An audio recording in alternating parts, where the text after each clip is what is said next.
Baiklah, bismillahirrahmanirrahim. Assalamualaikum warahmatullahi wabarakatuh. Nah, bagaimana kabarnya anak-anak?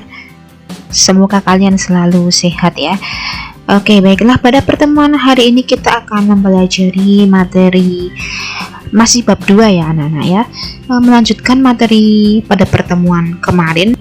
Pada pertemuan kemarin kita sudah mempelajari mengenai makna proklamasi kemerdekaan dan makna pembukaan Undang-Undang Dasar Negara Republik Indonesia tahun 1945. Nah, pada pertemuan kali ini kita akan mempelajari materi yang masih ada kaitannya dengan materi minggu kemarin, yaitu yang pertama mengenai hubungan proklamasi kemerdekaan dan pembukaan Undang-Undang Dasar Negara Republik Indonesia tahun 1945. Kemudian materi yang kedua yang akan kita pelajari pada pertemuan kali ini adalah kedudukan pembukaan Undang-Undang Dasar Negara Republik Indonesia tahun 1945.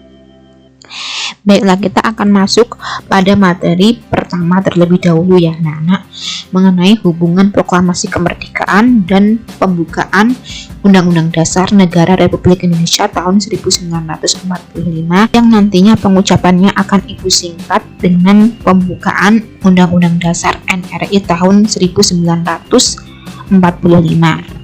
Nah, anak-anak akan lebih mudah memahami hubungan antara proklamasi kemerdekaan dan pembukaan Undang-Undang Dasar NRI tahun 1945 apabila anak-anak memahami materi yang sebelumnya, yaitu mengenai makna proklamasi kemerdekaan dan makna pembukaan Undang-Undang Dasar NRI tahun 1945.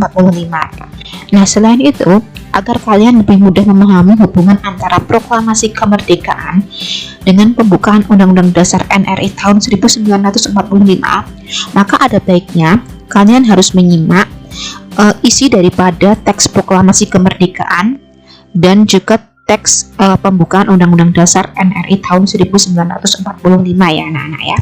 Nah, seperti yang kita pelajari pada minggu kemarin, proklamasi kemerdekaan itu memuat dua hal pokok ya anak-anak.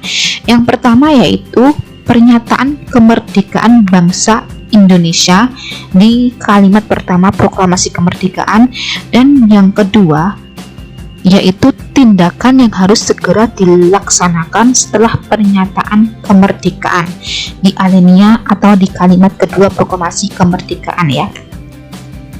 Nah, kedua hal pokok tersebut itu kemudian dirincikan kembali atau ditegaskan kembali dalam naskah pembukaan Undang-Undang Dasar NRI tahun 1945.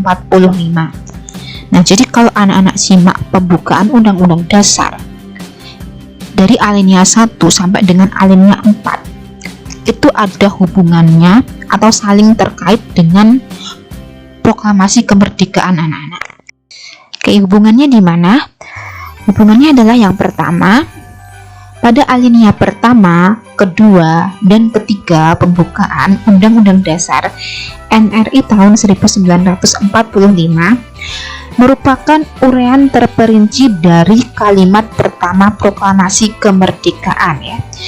Tadi kalimat pertama proklamasi kemerdekaan yaitu pernyataan kemerdekaan, itu kemudian dirincikan lagi, dijabarkan lagi dalam alinea 1 sampai alinea 3 pembukaan Undang-Undang Dasar. Oke, itu hubungan yang pertama ya anak-anak. Oke, hubungan yang kedua adalah alinea keempat memberikan arah pertanggungjawaban terhadap pelaksanaan proklamasi kemerdekaan Indonesia yang salah satunya dilaksanakan dengan pembentukan dan pengesahan Undang-Undang Dasar NRI tahun 1945. Oke, jadi pada alinea keempat pada kalimat kemudian daripada itu untuk membentuk suatu pemerintah negara Republik Indonesia yang melindungi segenap bangsa Indonesia dan seluruh tumpah darah Indonesia dan seterusnya, itu sampai dengan keadilan sosial bagi seluruh rakyat Indonesia, itu merupakan pelaksanaan dari kalimat kedua proklamasi kemerdekaan ya anak-anak.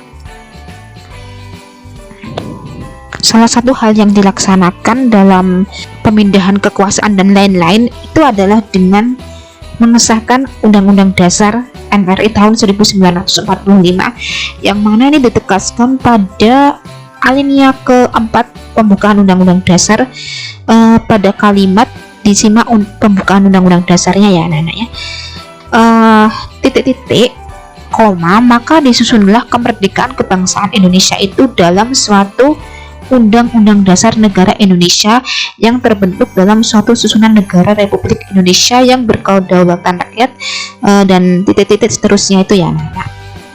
Itu menunjukkan tindakan yang dilaksanakan setelah pernyataan kemerdekaan. Nah itu ya anak-anak. Nah, jadi hubungan antara proklamasi kemerdekaan dengan pembukaan Undang-Undang Dasar itu yang pertama adalah alinea pertama, kedua, dan ketiga pembukaan Undang-Undang Dasar merupakan uraian terperinci dari kalimat pertama proklamasi kemerdekaan yang berisi pernyataan kemerdekaan Indonesia. Kemudian hubungan yang kedua, alinea keempat pembukaan Undang-Undang Dasar itu memberi arah pertanggungjawaban terhadap pelaksanaan proklamasi kemerdekaan Indonesia yang salah satunya dilaksanakan dengan mengesahkan Undang-Undang Dasar NRI tahun 1945 ya. Nah, karena memiliki hubungan yang erat antara pembukaan dengan proklamasi kemerdekaan, di mana pembukaan itu merupakan penegasan kembali kemerdekaan dan pelaksanaan daripada proklamasi kemerdekaan, maka pembukaan Undang-Undang Dasar itu tidak boleh diubah ya anak-anak ya. Yang boleh diubah itu adalah pasal-pasalnya atau bagian batang tubuhnya ya, sebab jika mengubah pembukaan Undang-Undang Dasar itu sama halnya dengan membubarkan Negara Kesatuan Republik Indonesia yang telah diproklamasikan pada tanggal 17 Agustus 1945. Baik, kita masuk pada materi kedua ya anak-anak. Materi yang kedua yaitu kedudukan pembukaan Undang-Undang Dasar Negara Republik Indonesia tahun 1945. Nah, seperti yang sudah Ibu jelaskan sebelumnya, sistematika Undang-Undang Dasar Negara Republik Indonesia tahun 1945 setelah amandemen terdiri dari pembukaan dan batang tubuh atau pasal-pasal. Nah, jika dikaitkan dengan batang tubuh atau pasal-pasal, pembukaan Undang-Undang Dasar NRI tahun 1945 memiliki kedudukan yang lebih tinggi daripada pasal-pasal. Karena apa? Karena dalam pembukaan itu memuat kaidah-kaidah itu norma ya anak-anak ya. Karena dalam pembukaan memuat kaidah-kaidah atau norma fundamental atau mendasar bagi penyelenggaraan negara, atau disebut juga dengan States Fundamental Norm ya anak-anak ya, norma fundamental negara atau norma negara yang mendasar. Nah, kaidah-kaidah tersebut menjadi dasar disusunnya pasal-pasal dan peraturan perundang-undangan lainnya.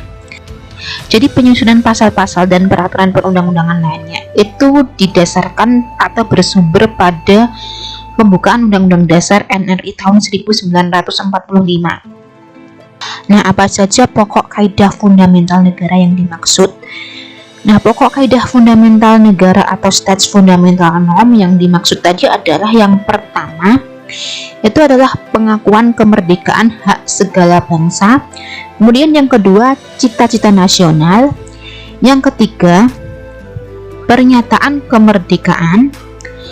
4, tujuan negara.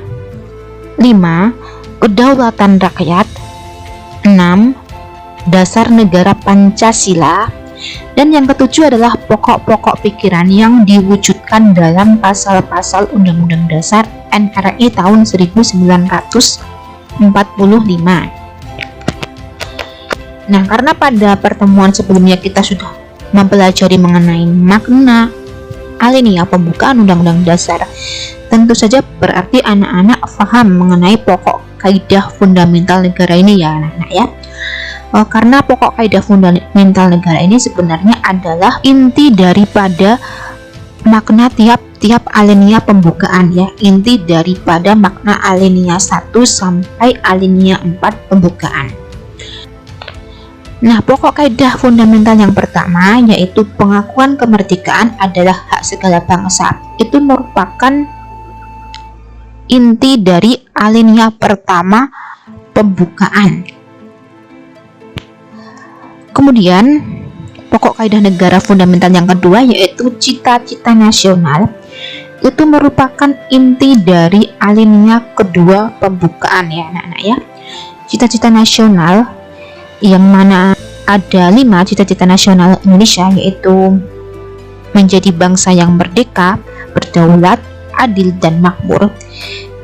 Itu adalah makna alinea kedua pembukaan. Kemudian pokok kaidah negara fundamental di alinea ketiga itu adalah pernyataan kemerdekaan. Ingat ya anak-anak, pernyataan kemerdekaan itu ditegaskan pada alinea ketiga pembukaan Undang-Undang Dasar. Nah, kemudian di alinea keempat pembukaan Undang-Undang Dasar itu ada 4 pokok kaidah negara yang fundamental, yaitu yang pertama tujuan negara, yang kedua kedaulatan rakyat, yang ketiga dasar falsafah negara Pancasila, dan yang keempat adalah pokok-pokok pikiran yang diwujudkan dalam pasal-pasal Undang-Undang Dasar NRI tahun 1945. Nah, kalau tujuan negara, kedaulatan, dan dasar negara itu sudah kita bahas pada pertemuan kemarin pada saat kita membahas mengenai makna alinea pembukaan Undang-Undang Dasar. Maka pokok-pokok pikiran yang diwujudkan dalam pasal-pasal Undang-Undang Dasar itu akan Ibu singgung sedikit di pembahasan kali ini ya anak-anak.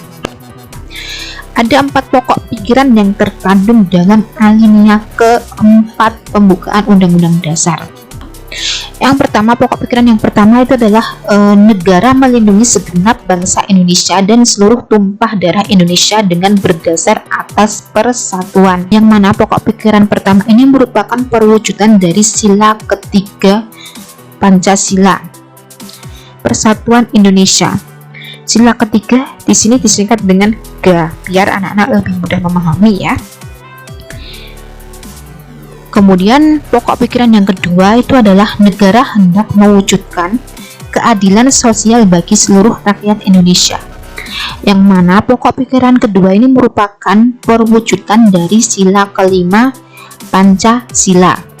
Kelima berarti ma ya anak-anak.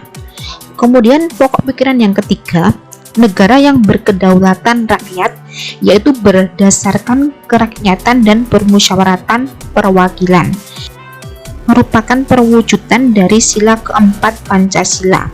Keempat berarti disingkat dengan 4. Pokok pikiran yang keempat yaitu negara berdasar atas ketuhanan yang Maha Esa menurut dasar kemanusiaan yang adil dan beradab.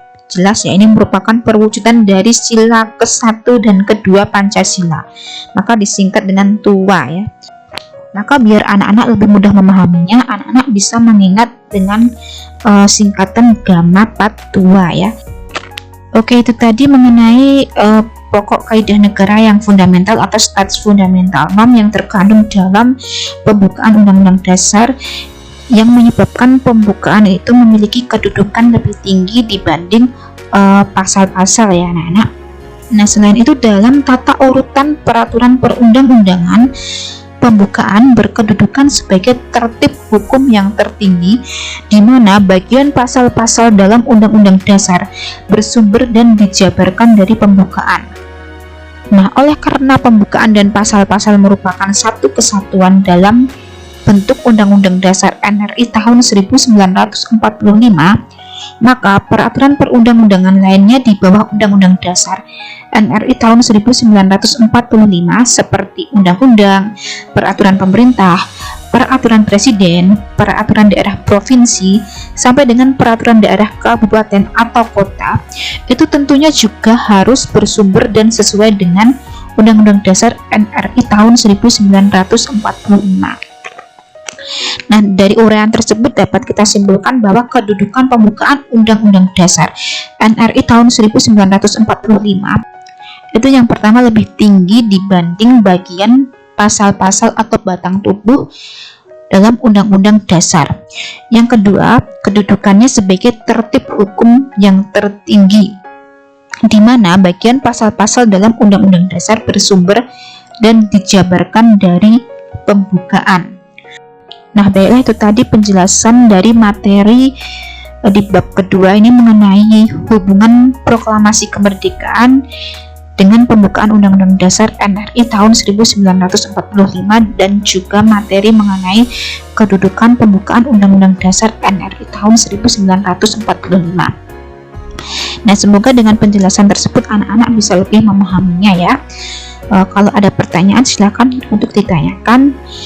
Sekian penjelasan dari Ibu. Wassalamualaikum warahmatullahi wabarakatuh.